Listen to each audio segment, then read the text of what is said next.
حضرت نظام الدین اولیاء رحمۃ اللہ علیہ سخاوت، تعاون و امداد کے لیے بہانہ ڈھونڈتے تھے۔ دوست ہو یا دشمن، آپ کا دست سخاوت لمحہ لمحہ دراز رہتا تھا۔ ایک شخص کے بارے میں آپ کو پتہ چلا کہ وہ آپ کو گالیاں دیتا ہے۔ جب سے آپ کو اس بات کا علم ہوا تو آپ نے روزانہ 2 اشرفیاں اس کو بھجوانا شروع کر دی۔ لوگوں نے اس کو شرم دلائی کہ میاں تم کیسے شخص ہو کہ اشرفیاں بھی لیتے ہو اور گالیاں بھی دیتے ہو۔ اس شخص نے گالیاں دینا بند کر دی۔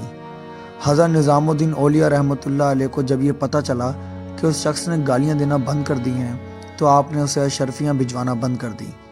وہ شخص آپ کی خدمت میں حاضر ہوا اور کہنے لگا، آپ نے مجھے اشرفیاں بھجوانا کیوں بند کر دی ہیں؟ آپ نے فرمایا، تم میرا حصہ مجھے دو، میں تمہارا حصہ تمہیں دے دوں گا۔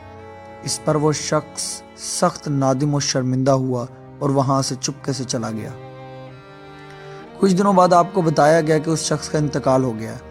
آپ اس کی قبر پر تشریف لے گئے اور اس کے لیے بارگاہ رب العزت میں دعا کی کہ اے رب العالمین، اے غفور الرحیم، اس شخص کی غلطیوں کو بخش دیجئے، میں نے اسے معاف کر دیا ہے، آپ بھی اسے معاف فرما دیجئے۔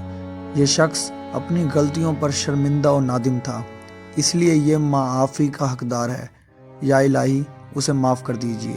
آپ وہاں کافی دیر اس شخص کے لیے دعا کرتے رہے اور پھر واپس تشریف لے آئے۔